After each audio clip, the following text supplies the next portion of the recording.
जो एक American plan था, इसराइल की जो ख्वाहिश थी आयतुल्लाह अली ख़ामनई के जाने के बाद, क्या जो रजीम चेंज करना चाह रहे थे, सोच रहे थे कि उसमें कामयाबी मिलेगी? क्योंकि नेतन्याहू तो ईरानियों से मुतालबा कर रहे हैं, उनके सामने एक कहने अपनी ख्वाहिश का इज़हार कर रहे हैं कि सड़कों पर निकलें और ये टाइम आ गया है, आयतुल्लाह चले गए, अब चेंज ले आएँ।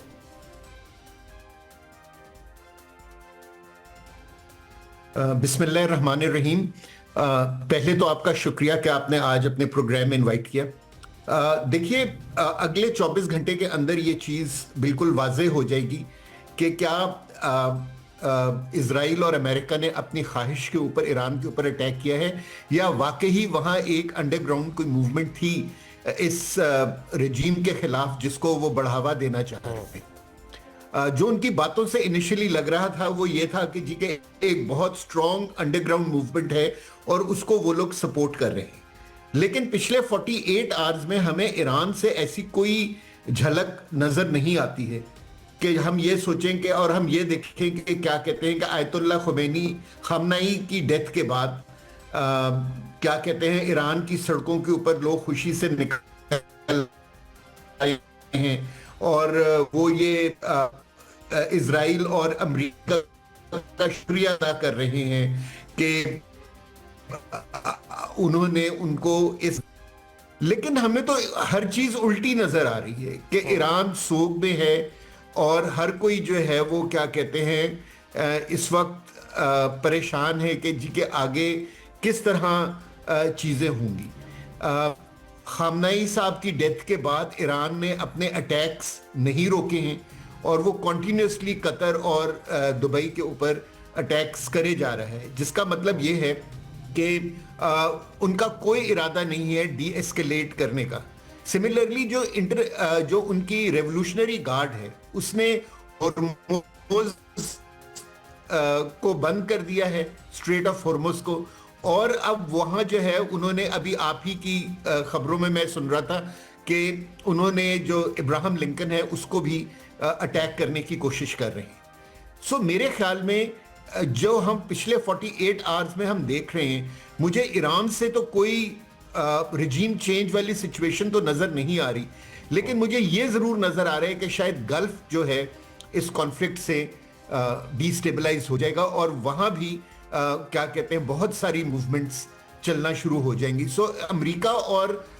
इजराइल ने बजाय ईरान को डिस्टेबलाइज करने के अपने इत्तेहादियों को डिस्टेबलाइज, मतलब इसके जो असरात हैं ईरान से बढ़कर पूरी जो कह लें कि जीसीसी ममालिक है, पूरा मशरिक वस्ता है, वो पूरा इसको उसकी हिद्दत और शिद्दत को फील करेगा। इमरान साहब, जो हम देख रहे थे ख्वाहिश थी अमेरिकन की, इसराइल की, और निशाना उनका ख़ामनई साहब थे, आज निशाना तो उन्होंने लगा लिया, लेकिन जो असल मकसद था रजीम चेंज करना, जिस तरह आज एक स्पोर्ट नज़र आई है हमें ईरान की सड़कों पर, बल्कि मैं तो सब ईरान की बात नहीं करूँगा, दुनिया के डिफरेंट कैपिटल्स की बात करूँगा, डिफरेंट सिटीज़ की बात करूँगा, पाकिस्तान भी देख लें कि किस तरह लोग निकले हैं। तो क्या ये ख्वाब पूरा होगा कि रजीम चेंज, आयतुल्लाह चले गए, कोई नया बंदा, कोई नया फेस आ जाएगा? बहुत शुक्रिया आदिल। आपका मसला ये है कि जब जंग शुरू की जाती है तो ऑप्शंस कोई एक नहीं होती, ऑप्शंस मुख्तलिफ होती हैं। रजीम चेंज का जहाँ तक सवाल है, हो सकता है कि रजीम चेंज करना बज़ाहिर तो ये अमेरिका और इसराइल का नारा भी हो, लेकिन उनका टारगेट कुछ और हो। मिसाल के तौर के ऊपर क्यास, कि अगर ईरान में क्यास जो है वो ज़रूरत से ज़्यादा बढ़ता है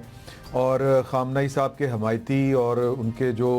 मुतासरीन हैं या जो उनके सियासी तौर के ऊपर मुखालिफ थे वो आमने सामने आते हैं, और जिसका कभी इम्कान है कि वो आमने सामने आएंगे और इसमें जो ज़्यादा ताकतवर होगा वो गालिब आ जाएगा। लेकिन गालिब आने से पहले जो क्यास होगा, जो खाना जंगी की ये कैफियत होगी, ये आप यूँ समझें कि उसमें भी अमेरिका और इसराइल का टारगेट पूरा हो जाएगा। जब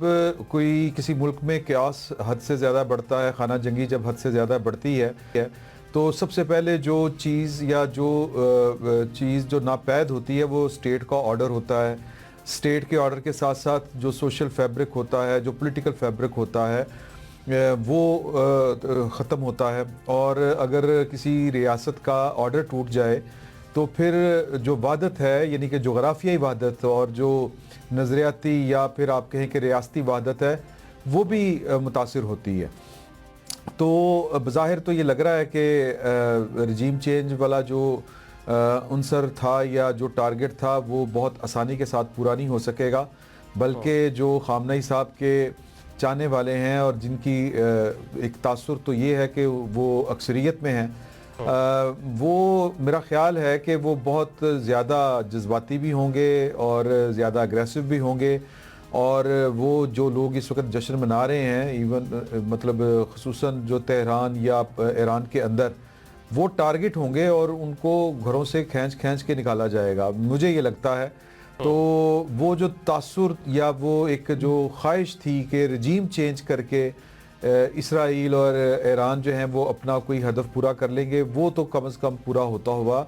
सरे दस्त नजर नहीं आ रहा, क्योंकि निज़ाम जो है डिकैपिटेशन जो एक कहा जा रहा था कि आयतुल्लाह चले तो शायद उसके बाद उतनी चीज़ें मजबूत नहीं रहेंगी, लेकिन मामलात ये उससे बिल्कुल उल्ट इस टाइम ग्राउंड पे नज़र आ रहे हैं कि जो एक आइडियोलॉजी है, जो लेगेसी है उनकी, वो ईरानी कौम ने उसको अभी भी अडॉप्ट कर रखा है।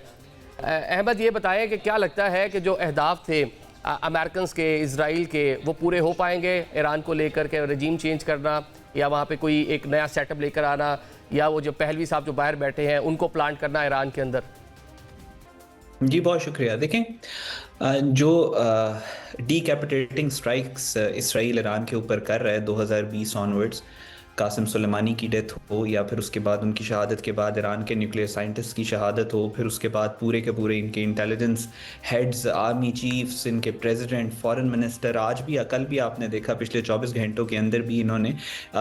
जो सुप्रीम लीडर से लेकर और कितनी टॉप लीडरशिप दोबारा से ईरान की सारी डीकैपिटेट की है।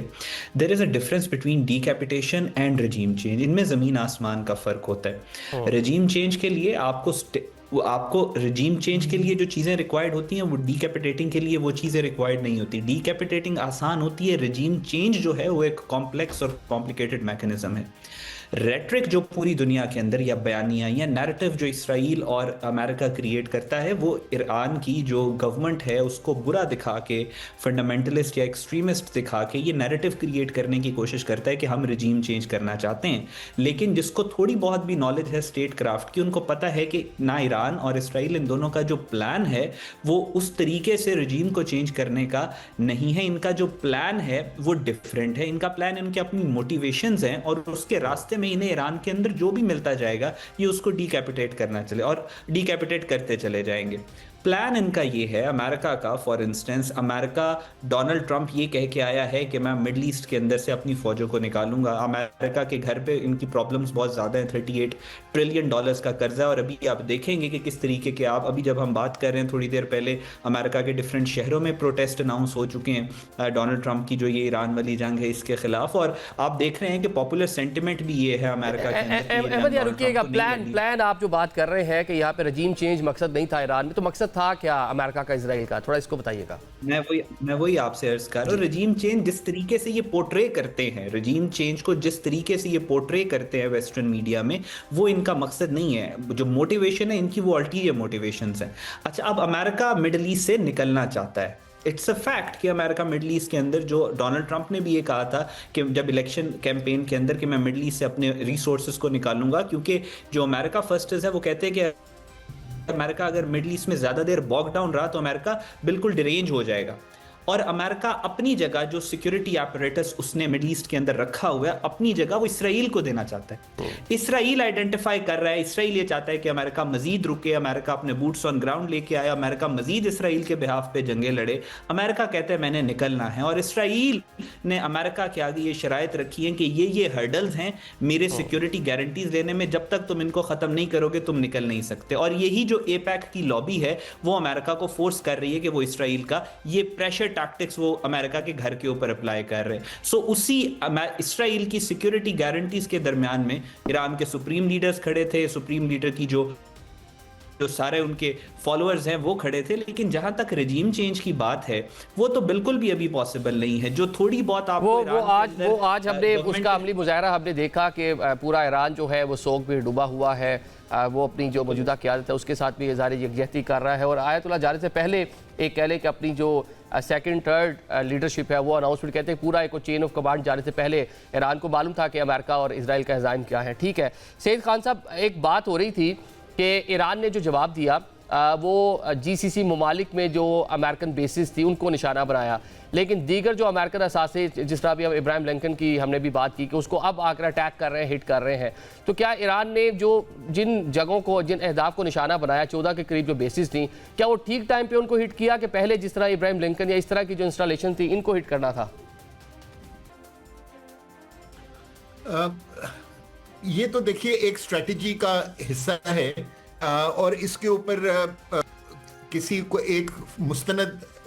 स्टेटमेंट देना जरा मुश्किल होगा, लेकिन मेरे ख्याल में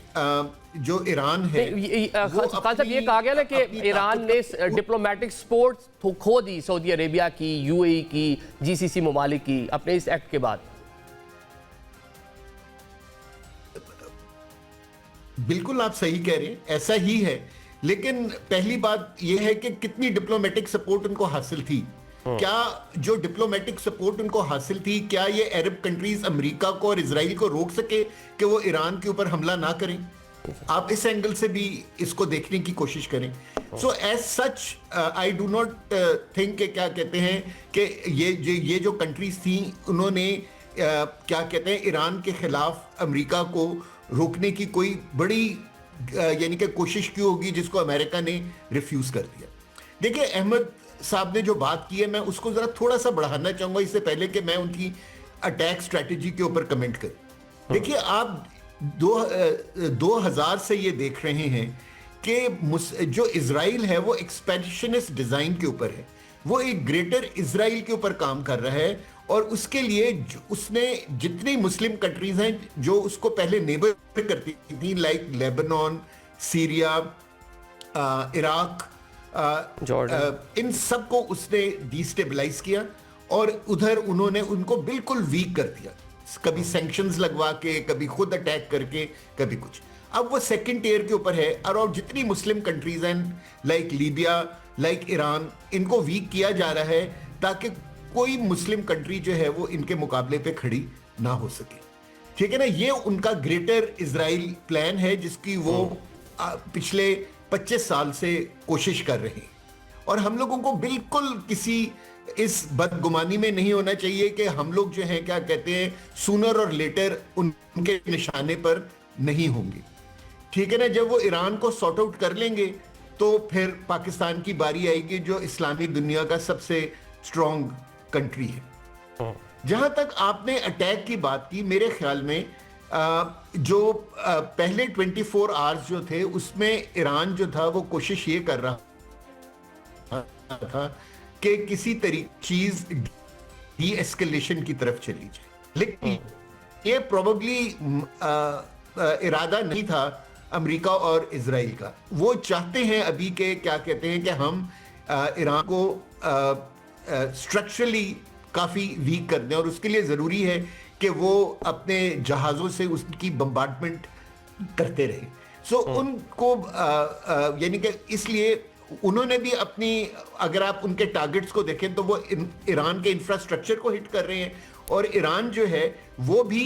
अमेरिकन और इजरायली इंफ्रास्ट्रक्चर को हिट कर रहे हैं। आज जब आयतुल्लाह खामनाई की डेथ हो गई, और अब जो गेम है वो मेरा ख्याल है कि तेहरान से ज्यादा अब IRGC के हाथ में चली गई है, और IRGC जो है उन्होंने स्ट्रेट ऑफ हॉर्मुज को बंद किया हुआ है। तो जो IRGC है उन्होंने अब अमेरिकन एयरक्राफ्ट कैरियर को अटैक करना शुरू कर दिया है, और वो ये कोशिश करेंगे कि वो अगर एयरक्राफ्ट कैरियर को नहीं तबाह कर सकते तो उसके साथ जो शिप्स हैं उनको इतना डैमेज कर लें कि वो किसी तरीके से उसको अपनी विक्ट्री जाहिर कर सकें। सो ये जंग स्लोली एंड ग्रेजुअली फैलेगी, इसमें टारगेटिंग स्लोली होगी, लेकिन ज्यादा से ज्यादा ममालिक इसके अंदर घुसते चले जाएंगे। मेरे ख्याल में इस वक्त अगर कभी जरूरत थी तो आज है कि यूनाइटेड नेशन सिक्योरिटी काउंसिल जो है वो अपनी पावर को इस्तेमाल करे और किसी तरह इन दोनों को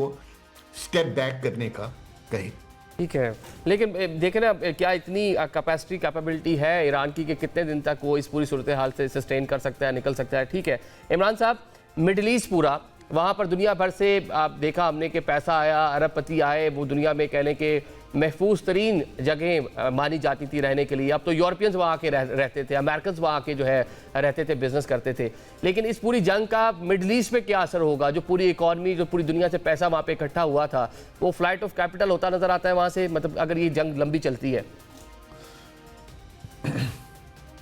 देखें, ये सिर्फ आपको जो है वो मिडिल ईस्ट में जो एक तरह से कहें कि अमेरिकन जो उनके एलाई हैं वो अच्छे खासे डिस्टर्ब होते हुए नज़र आ रहे हैं। और ख़ुसूसन जो UAE है, या उससे भी अगर आप आगे जाएं तो जो दुबई है, वहाँ पर जो जिस तशख़्ख़ुस की आप बात कर रहे हैं, या जो उनका जो तासुर कायम हो चुका था कि वो दुनिया के सबसे महफूज मकामात हैं, ईरान का जो नुकसान होना है वो तो होगा, लेकिन मेरा ख्याल है कि ये अमेरिकन अलाइज जो हैं इनका ज़्यादा नुकसान होगा। और ये भी अमेरिका के नुकसान का ही एक तरह एक आप उसको एक कह सकते हैं कि ये इनडायरेक्टली अमेरिका को ही नुकसान है। तो जंग, जिस तरह जनाब सईद साहब ने कहा कि ये जो जंग है ये ज़्यादा देर चलेगी तो मसले मसाइल होंगे और भी ममालिक आएंगे। तो मेरा ये ख्याल है कि ये जंग अगर ज़्यादा चलती है तो ईरान से ज़्यादा नुकसान बड़ी इकॉनमीज़ को होने का खदशा है। और ये पूरी, ये तो जो रियासतें हैं, ये तो पेट्रोलियम पैदावार की वजह से, और ये दूसरी जानिब ये अपने आप को एज ए इकोनॉमिक कैपिटल के तौर पे अपने आप को पेश करती थी। दुनिया भर से हम देख रहे हैं कि पैसा वहाँ पे आ रहा है। चलें एक ब्रेक लेते हैं, ब्रेक के बाद अहमद अरबी से इसके ऊपर जवाब देंगे।